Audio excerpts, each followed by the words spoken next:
that company focuses on pairing a high quality triglyceride-based omega-3 product.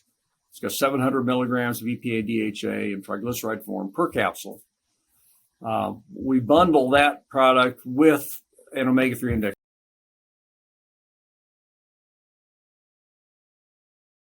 Welcome back to another episode of the Peak Performance Life podcast. Today, I am very excited to be talking about a topic that we have not discussed in detail, and I think it's one of the most important topics.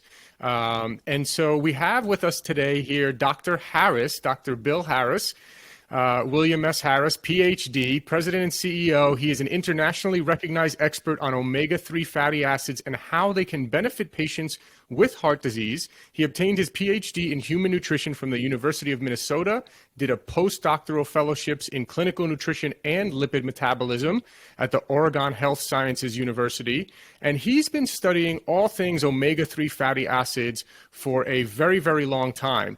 You may have heard me talk about in previous episodes about nutrition for kids, that I actually feel that omega-3 supplementation, fish oil omega-3 type supplementation for me is the number one most important supplements that I give to my daughters. I also take it myself, and I'm going to let Dr. Harris get into all the details and fun statistics around it, but it's such an incredibly overlooked or underlooked area that a lot of people aren't focusing on. So I'm really excited to do a deep dive here today with you, Dr. Harris. Thanks for joining us. Sure, Taylor. Good to be on. All right. Well, yeah, let's jump into it. I guess if you want to kind of give a brief background of how you kind of got interested in omega-3, and then maybe talk about some of the research you've been doing around it. Sure. How I got interested, I finished my Ph.D. in 78 in Minnesota, and had to pick what's called a postdoctoral fellowship, which is sort of like an internship or residency in medicine. It's where you kind of go get more specialized. And I had the chance to work with a guy named Bill Connor at the Oregon Health Sciences University. And Bill was a physician researcher. And he was very interested in those days, late 70s, in the effects of different kinds of dietary fats on cholesterol levels. Mm. And we had known for a long time that the polyunsaturated fats, vegetable oils, liquid oils, will lower cholesterol, and saturated or hard fats will raise cholesterol. And typically the hard fats were animal fats. They're lard, tallow, that's kind of stuff that would constitute most of the hard fat in the American diet, butter. And the liquid fats were all from plants, from seed oils, typically. And we didn't really know why saturated fat raised cholesterol, polyunsaturated lowered. Was there something about its chemical form that was important? Or was it something about its origins? Is it animal versus plant? Was there something about that? So Bill Connor had the idea that we ought to study the effects of fish oils on cholesterol, because fish is an animal, obviously, but its oil is liquid. So it kind of crosses those two. And so that was my assignment. When I got out to Portland, I was assigned to design and carry out a study on the effects of salmon oil, which was from the Northwest, very popular. And we could get a lot of it. And we fed people a lot of it. We fed people roughly 25 grams of EPA and DHA a day in probably 100 to 150 mils of oil. Wow. So they drank it. Wow. They ate a lot. That is a 30 lot. days. Yeah. 4 weeks. And we fed them all their food. We gave them everything. It was a metabolic study. And then we had them eat a month of saturated fat diet, and then 1 month of a polyunsaturated fat, liquid oil. And at the end of the day, we looked at, which we compared, who had what cholesterol levels did. Well, cholesterol levels went down with the fish oil, and they went down with the safflower or vegetable oil, and they were higher with the safflower or the saturated fat. So it was the liquidness of the polyunsaturation-ness of the oil that was important, not the fact that it was from an animal or a vegetable per se. And that's of course, held up for a long time. We did notice that triglyceride levels were also reduced by the fish oil, and that was kind of a novel observation in those days. And that's a good thing for people who might not know, right? To lower the triglycerides. Yes, lowering blood triglycerides. There's two lipids or two fats in the blood, cholesterol and triglycerides, and those are always measured by your doctor. And a high triglyceride, something over 150 or maybe even over 100, is considered not good. Something that it's probably less understood than cholesterol, but it's still a risk factor. When lowering it's good, and fish oil does lower it very well. So about that time, we also got wind of all these experiments that have been going on in Greenland with the Danish investigators looking at the effects of a very high omega-3 diet on basically heart disease risk, and putting the pieces together. And they came up with the idea that these Inuits living in Northwest Greenland, who were eating a terrible diet from our point of view, just almost all meat, blubber, very little vegetables, fruits and vegetables, and it didn't have them, but the rate of acute myocardial infarction or heart attacks was really low in those people. So it was kind of like, huh? What's that about? Yeah. And the Danish guys figured out that it was probably because the omega-3 fatty acids in the food they ate inhibited blood clotting, reduced the risk for blood clots. And we thought in those days that was the cause of heart attacks, was a blood clot in the artery. And we still think to some extent that's true. Very interesting. So after that, we got interested in studying the effects of those high doses of fish oil on blood clotting and hemostasis and the effect on platelet function, things like that. That was my first paper was 1980, and so we've been riding this horse ever since. It's a really important horse, yeah. So I assume those people were eating a lot of fish, right? The people in the study they were basically just eating animals and with a large majority of fish, right? In Greenland? Yeah. Yeah. That was their native diet. Yeah, and they had a much lower. Interesting. Now, I've also heard of omega-3, obviously fish oil, for just kind of lowering inflammation in the body, which many people do believe can be related to cardiovascular disease as well. Have you done any studies, or are you aware of any studies regarding kind of omega-3 supplementation helping to lower inflammation in the body? Yes, yeah, that's probably that's come on over probably the last 10, 15 years, maybe.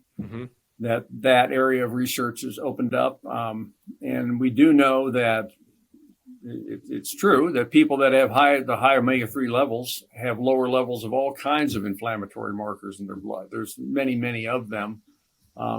Plus, there was a discovery maybe 10 years ago of what they call these specialized pro-resolving mediators, SPMs, people call them. I'd rather call them inflammation resolving mediators, because that's what they do. These are metabolic products from fish oil fatty acids, from the omega-3s, EPA and DHA. That if you have those fatty acids in your tissues, when you have a injury or a stressor that would start to cause inflammation, if you have the omega-3s there, then these molecules get made from the omega-3s. They're products of the omega-3s, and these are molecules that have the effect of actually shutting down an inflammatory response. The inflammatory response goes up, that's good, but you don't want it to stay up. You want it to come back down, and going back down is just not a matter of it just resolves magically. There are actually biochemical systems set up to shut it down. And the omega-3s play a role in that. So that's part of why we think they're anti-inflammatory. Yeah. And for me, I've said it on the podcast many times, I believe that the most important aspect of health is lowering inflammation in the body. We know that pretty much every disease, stems from inflammation. And so for me, I definitely prioritize fish oil for myself, also for my kids. We know there's benefits, right, for brain health. In fact, I've heard, a lot of the paleo people think that we developed our brains and became, the humans that we are today when we started, eating fish and things of that nature. What do you think about that? Yeah, maybe. Origin stories are a little tough. Yeah, origin stories are tough. Study. What about brain health? They're tough. I mean, the idea that we had to be near the ocean to develop a big brain. Well, I mean, you had to be near water to stay alive. There's no question about that. And every population that's ever grown up has grown up around water, because you got to have it. And what do fish live in? Mm-hmm. Fish live in water wherever it is, whether it's inland, outland, on the coast. It doesn't make any difference. So, I mean, water's been there with fish all along. And then, so anyway, I think there may be something to it, but I think we've been eating fish for a long, long time. Yeah. What do you think about brain health in general, though? I mean, eating fish and fish oil for brain health and for kids. What do you think? Are there studies showing? Well, yeah, there's a lot of interest in omega-3, kind of above the neck. Mm-hmm. Heart disease is sort of below the neck, and which is where I focused a lot of my time. But now I'm more equally interested, I think, in above the neck stuff. And so that, there are omega-3 benefits from minus 9 months of age to, death. Because the omega-3s are, DHA in particular is one of the major fatty acids of the brain. Brain tissue has a lot of DHA in it. And we think that both for the development of the intellect of the child, development of the eye, the retina is very rich in DHA. And then we get into childhood, and we're learning more and more about ADHD and maybe bipolar and other attention issues that maybe commonly you see that folks that have these disorders have low omega-3. It doesn't mean low omega-3 is causing it necessarily. Mm-hmm. And so the studies that have tried to give omega-3 to some of these kids maybe have had some success. What I think the best thing is to have a high omega-3 from the beginning. Yep.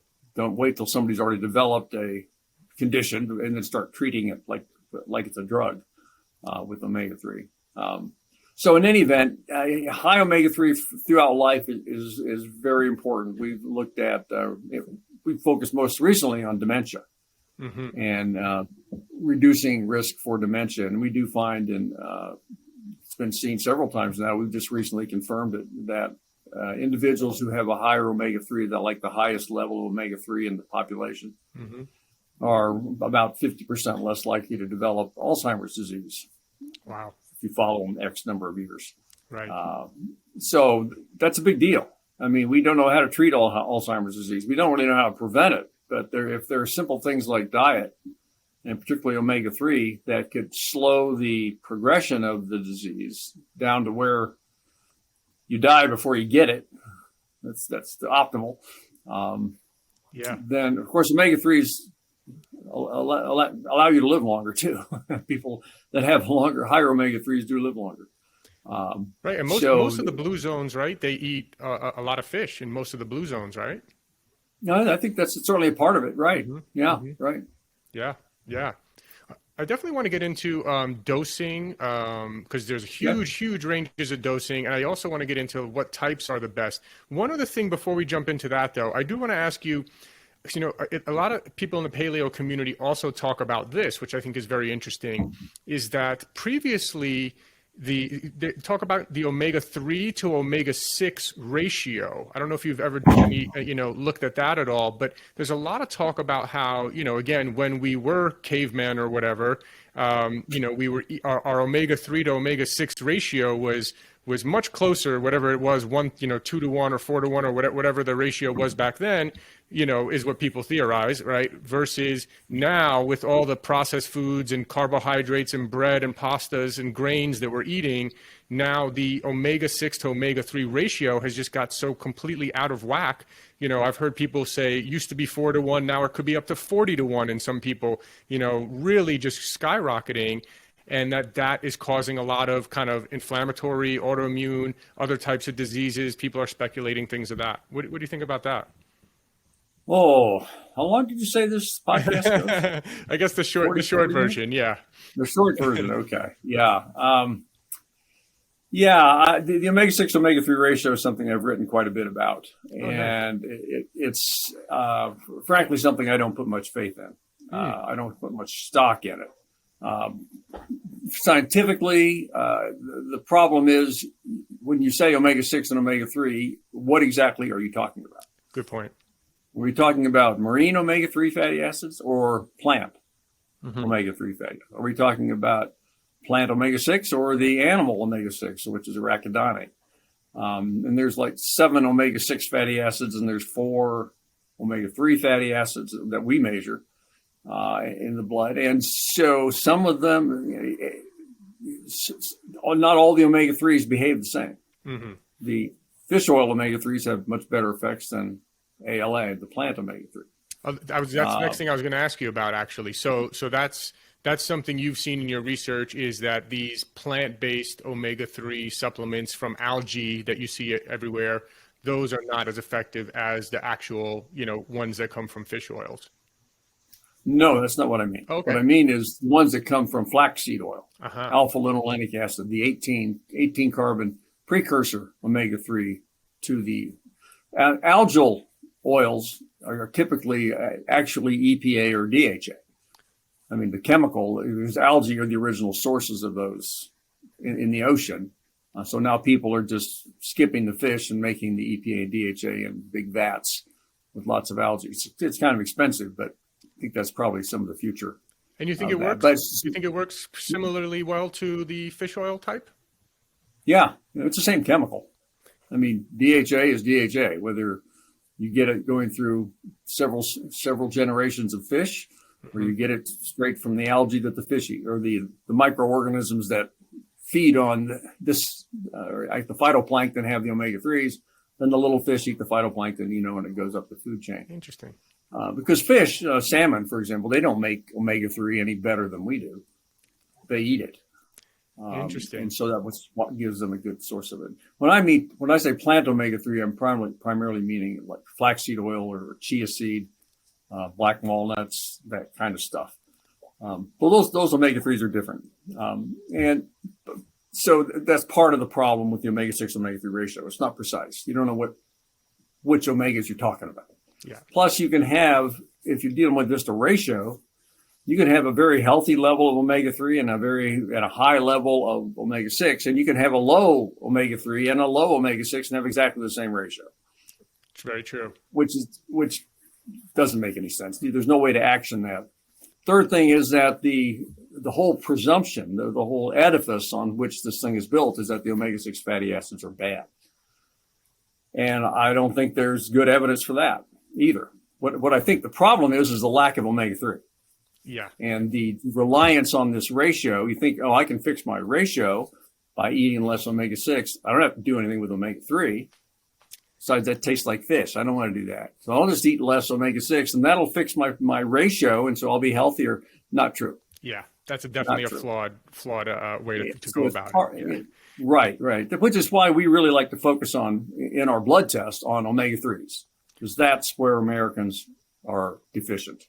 They're lacking. Not lacking in omega-6. They're lacking in omega-3. Yeah. Definitely not lacking omega-6, but yeah, most people I would say are probably lacking in omega-3. So let's actually transition into that. But first, maybe so people kind of understand, so there's a lot of different omega-3, supplements on the market. Some of them, though, are actually, have pretty low, especially when you're buying like small gel caps or like if you're just taking a little capsule of fish oil, there's probably very little EPA and DHA in that, right? So I remember a few years back, I started realizing, hey, it's not just omega-3 and just buy any omega-3. It's like how much EPA and DHA is actually in this product, right? And so maybe you could talk about that and why EPA and DHA are important. And I guess, is it all about is the benefits of omega-3 really all about having high amounts of EPA and DHA? do you think? Yeah. Mm-hmm. Mm-hmm. I mean, so that's the short answer to that question. I mean, that's the men. It's, I mean, we'll come back to the capsule thing in a moment, but the question from a nutritionist point of view is, well, why don't you eat just fish? Just eat fish. Mm-hmm. Don't take capsules, right? Well, okay, that's great. Do it. Well, I don't want to do it. Okay, right. So I don't like fish. So, all right. So what are we going to do? Next best thing is that if at least this nutrient. I mean, there's a lot of nutrients in fish. Yeah. No question. Yeah. Good for you. You don't want to eat the fish. Well, so do we say, well, therefore, don't take any omega-3 supplements? God forbid. Well, why? That's one thing you can do. Mm-hmm. If you're willing to do that, you can at least get the omega-3s from fish. But you're absolutely right about capsule sizes. People need to turn the bottle over and look at the label. Mm-hmm. Because it'll say 1,000 milligrams of fish oil on the front, mm-hmm. commonly. And that is literally true. Per each capsule has 1 gram of fish oil, but 1 gram of fish oil does not mean 1 gram of omega-3. Mm-hmm. Because typical fish oil, the standard stuff is about 30% omega EPA and DHA, and 70% other fatty acids that are mm-hmm. just typical dietary fats. So your 1,000 milligram pill just got down to 300 milligrams right. of omega-3. Right. It's cheap. You want to take 10 a day, go for it, but who's going to do that, right? So you look at the back of a label. You be sure and look at what they define as a serving size, mm-hmm. because a serving size may be 1 capsule, and maybe 2, and maybe 3. And then you look down on the nutrition facts panel and see how much EPA and DHA per serving is there. And if it's per serving and two capsules constitutes a serving, then divide it in half. That's how much omega-3 is in 1 capsule. And that's what you need to know. And the more expensive, the more concentrated, typically, the higher the concentration of omega-3 in that capsule, typically the more expensive. Yeah, exactly. Yeah, the one that I've seen personally that had the highest amount of EPA and DHA, for a small 8-ounce bottle, it was really expensive, right? I think it was like something in the $60 to $70 range or something like that. Which is fine. I buy it anyway because I know those are the numbers that I want. I want those really high amounts when I do take it. Also, with regards to people, even if people do eat fish, right? Let's say someone like myself who probably has salmon, maybe 2 to 3 times a week.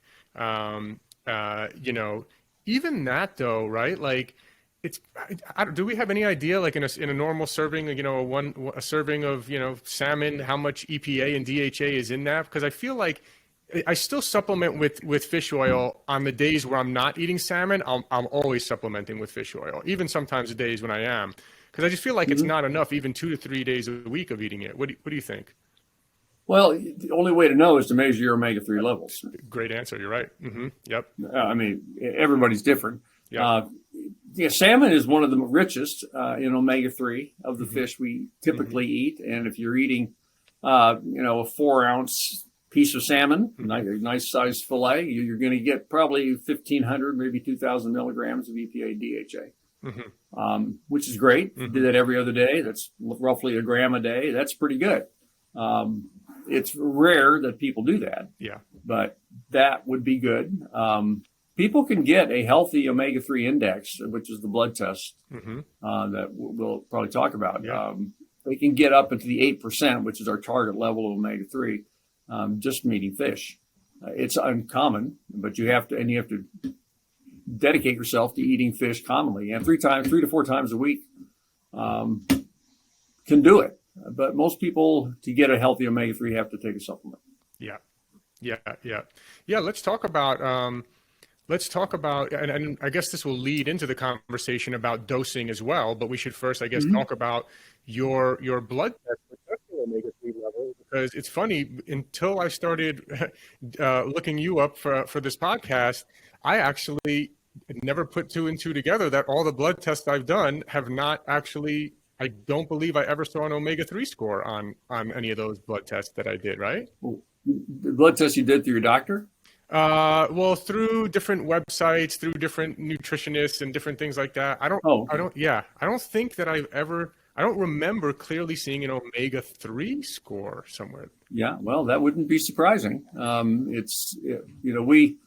We developed this blood test about 20 years ago, and was in the research area for quite some time. But then in 2009, I started a laboratory called Omega Quant. Mm-hmm. Omega Quant is a lab that specializes in measuring omega-3 levels in blood for researchers, for doctors, for consumers. You can order it on our website.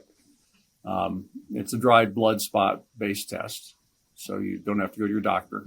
Oh, it's just a finger prick, just a finger prick one? A finger prick test, yes. Oh, wow, nice. Yeah. We'll have to send you one. What's that? We'll have to send you one. I'm surprised Becky hadn't sent you one. Oh, no worries. Yeah, can't wait for it. It's great. Yeah, we'll get you some kits, maybe for your kids too. Anyway, appreciate it. So you can experience it, but it's quite simple. Yeah, it's poke a finger. Sometimes it's easier to have your wife or your spouse poke your finger than you poke it yourself, because you know when you're going to push the button. You don't know when they're going to push the button. Anyway, it's simple. 1 drop of blood on a card. Mail the card in. 3 to 5 days after we receive it, you get an email with a link to a downloadable report, and you'll have your omega-3 index. And the omega-3 index is the name of the test. And what it is really the amount of EPA and DHA in your red blood cell membrane, coating of the red blood cells. So, of course, in blood, we have about half of the blood is what we call plasma or serum, which is fundamentally water. And the other half of blood is all cells, which is what makes it red. And those are red blood cells. They carry oxygen. They carry their hemoglobin carrying cells. And they all have a standard, what they call lipid bilayer, meaning lipids on the outside and the inside, a 2-layered membrane, like every other cell in the body. So it's a representative cell. And the omega-3 fatty acids hang out in membranes. That's where they live. That's where they do their work. So we developed this test called the omega-3 index, which is the amount of EPA and DHA in the membrane as a percent of the total fatty acids in the membrane. And so that'll typically run from somewhere to as low as 2% to as high as 12-15%, depending on how much EPA and DHA you eat. We think our target omega-3 index is about 8% or over, 8 to 12%. Is a good range to be in. That's been really held up over many years for research that's a good target level. Americans are typically on average about 5.5. Younger people are lower, older people are higher. But yeah, the test is quite simple, and it's very simple what to do about it. If you're low, we actually have a little calculator on our website that will tell you if your omega-3 index is 5% and you want to go to 8%, on average, from our studies, we would recommend you start taking probably 1,000 milligrams a day of EPA and DHA. Is that combined EPA, DHA, so 500 of each or 1,000 of each? No, it would be 1,000 of them combined. And it's typically, the details of that, we know DHA is a little better at raising the omega-3 index than EPA is. So I don't get real excited about if it's a 60% DHA and 40% EPA or vice versa. Yeah, I was going to ask you about those ratios, because I know there are some, I heard of a couple of supplements that came out with super high EPA, fish oil or something like that. I mean, I think I don't know exactly what the normal ratios are. I think there's typically a little bit more of one of the two. I can't remember which one in most fish oil supplements. I think the most standard would be a higher EPA. Yeah. EPA would be higher than DHA.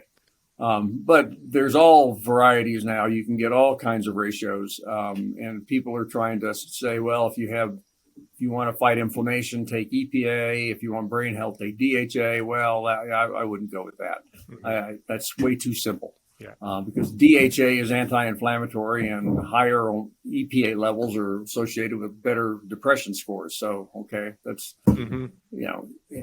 they come together in fish. They're always together in fish. Yeah. So I think taking them together in roughly 60-40, 40-60, sort of balanced, is the easiest way to go. Absent any evidence that it makes a difference. I don't think it does. Got it. So we recommend people get up into that 8% area, and you can do it by eating more fish. You can do it by taking omega-3 supplements. Everybody's a little different how they respond. So we recommend doing one test, getting your baseline, then following, our calculator will suggest how much omega-3 you ought to take to try to get up there. Then about 4 months later, retest, see if you're up there. It takes about that long to reach a new steady state of omega-3 in the blood. So that's the kind of purpose of the omega-3 index test. That's really good. This is really important. I really think, especially for people who, again, are dealing with inflammation, right? Some sort of inflammation in their body, which, so many Americans are, right? Are those, so people who are dealing with any kind of inflammation, what other people, I guess people who maybe have high cholesterol, people who have other potential risk factors, these are all people who should definitely be getting their levels tested, right? I mean, pretty much everyone should, but I can't think of anybody who shouldn't. Right. Frankly, okay, if you're eating a traditional Japanese diet, the average Japanese is around 10% omega-3 on the traditional diet. I'm sure the kids now are not. Right. But you know what I mean? Yep. So maybe you don't have to test them. Okay. Because I know they're in good shape. Everybody else is going to be low. We just, the original, the record until I saw a paper come out today that's showing that a group of young or 20-year-old people in Palestine or in the Palestinian area had like an omega-3 index of 2.5%, which is the lowest I've ever seen. Wow. Till that, it was U.S. military were vying with vegans for being the lowest omega-3 levels at 3.5%. So anyway. Yeah. So, I mean, vegans, again, that's why that omega, that vegan omega-3 from algae, as long as it has good levels of EPA, DHA, probably one of the most important supplements a vegan could take. Yeah. That and B12, right? Yeah. Exactly.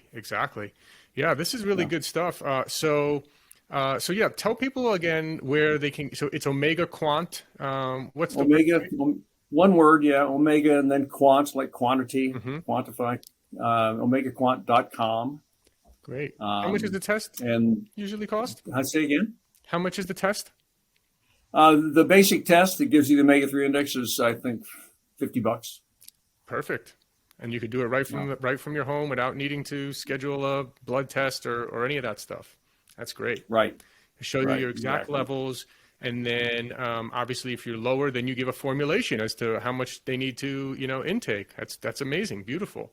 And then I guess people are going to be thinking right now, if people listening at this point of the episode are probably thinking, okay, so what's the best source? Which one should I buy? I believe you have a sister company. So why don't you tell us about that one? Yeah. For a long time, we at Omega Quant as a laboratory tried to be agnostic about supplements. It didn't endorse anybody, because if you endorse one, then you're not endorsing 50 other ones. So we just said not going to do it. But about a year and a half ago, we got to so many calls. Well, my level's low. I know I need to get this much EPA. What product should I take? People just need to be told. You can't let them do the math, so to speak. Right. And so we said, okay, we sort of formed a sister company called Parasol Nutrition, like the umbrella, Parasol Nutrition. And that company focuses on pairing a high quality triglyceride based omega-3 product. It's got 700 milligrams of EPA, DHA in triglyceride form per capsule. We bundle that product with an omega-3 index test. You buy them together. Oh, nice. And really the price, fundamentally, the test is free with the price of the product, of the fish oil. fish oil, it's a good quality stuff, and it's not very expensive in relative terms. Yeah. So you would order through Parasol Nutrition. You would get a kit and a bottle, and we would tell you first thing you do before you even open that bottle is test yourself. Mm-hmm. Find out what your omega-3 is. In a week, you'll know what your omega-3 level is, and then with that report, we'll say, okay, you're here. We want you to take 2 pills a day from that bottle, or 1 pill, or 3 pills, depending on how far you need to go. And then we would recommend you get in I think 4 months. You can actually buy a 2 kit and a bottle thing. So you get a pre and a post, and you can find out if the dosage that we recommend, which is on average should works for you. And so you titrate. Basically, you're titrating your omega-3 level up by testing it and adjusting and testing and adjusting. That sounds great. And then do you have that in liquid also, or is it just capsules for now? Capsules. Just capsules, yeah. Most people Yes. probably prefer the capsules. I do, the liquid, I think you can get a little bit more concentrated. I think I mentioned to you, I've been taking Nordic Naturals, their liquid one for a while. I just put it in my smoothie, whenever I have a smoothie or something like that. I don't, when it's in the smoothie with flavored protein powder, you don't really taste it or anything like that. I've never tried doing it on its own, just a spoonful in my mouth. Probably doesn't taste great, but well, they're much better than they used to be. That's for sure. Yeah. But yeah. I mean, that's a very reasonable way to do it. It may be the most economical way to do it. You're certainly getting a bigger dose. Take a teaspoon of, that's 5 grams. Like taking 5 capsules. Yeah, exactly. Yeah, I think the one I took was something like 1,500 milligrams of EPA and DHA, like per teaspoon or something like that. That's good. That's great. Yeah, definitely. And so I think it's just the point is for people is that, it's not good enough to just go on Amazon and just buy, whatever cheapest fish oil you see on Amazon, because it's probably like, I've seen some of these before, I've seen one, even my father was previously taking one, and it's like, oh yeah, doctor said, I heard fish oil is good. So I started taking fish oil, and it's like, yeah, Dad, there's only like, 100 milligrams of DHA and 150 milligrams of EPA here in each gel cap. Yeah. You're not really getting much in here. You're not getting much in here, but it's cheap. Well, I'll tell you why it's cheap. Yeah, right. Exactly. Well, this has been really great. So omegaquant.com, highly recommend that. I can't wait to get my levels tested. It's really strange that, most other blood tests that people are taking, right? All these people are measuring their testosterone levels and all these other inflammation markers and, everything else. But people aren't doing omega-3, which I've always said is one of the most important supplements to take. So really good. I understand. Yeah. Right. Yep. Anything else? Any other way that people can follow you, Dr. Harris?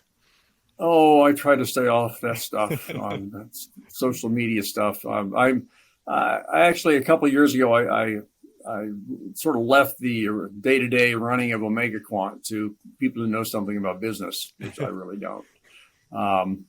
Which is our CEO and my daughter, Dr. Jackson, Christina Jackson's Ph.D. in nutrition. Nice. And they're kind of running things now. And I'm starting back to my research. I founded a group called Fatty Acid Research Institute. And we are doing a lot of work trying to advance the understanding of how omega-3 blood levels are related to different disease outcomes. And so that's been occupying me for the last couple of years. And so you can find, if you look up the Fatty Acid Research Institute, you'd find a lot about me in this group. Amazing. I can't wait to see some more of the results of the work from there. Cause again, I don't know, I haven't done research myself, like, the way that you have, but just from everything I've heard and what I've experienced myself as well, I used to have a lot of inflammation in my body 10 years ago. And omega-3 is some very high dose omega-3 supplementation is something that I've also been doing, as well as eating more salmon, as well as changing many other things about my diets, like removing the processed foods and sugars and things of that nature. And now I feel better than I ever have before, and no inflammation that I know of or can feel in my body. So feeling really great. So really appreciate the work you're doing. I'm sure you're going to have some great results from the studies you're doing now about other benefits over the next several years, I bet. We hope so. We hope so. Great. Well, yeah, everyone go check out omegaquant.com, get your omega-3 blood level tested. And Dr. Harris, thank you so much for sharing your vast knowledge on this super important topic. Oh, my pleasure. I'd love to talk about it anytime, Tim. Thanks for listening. And just a reminder, if you haven't yet tried any of our Peak Performance products, you get 20% off your first order. We have one of the largest selection of USDA certified organic superfood powders, as well as very high quality supplements. And you get 20% off your first order at buypeakperformance.com. That's www.buypeakperformance.com.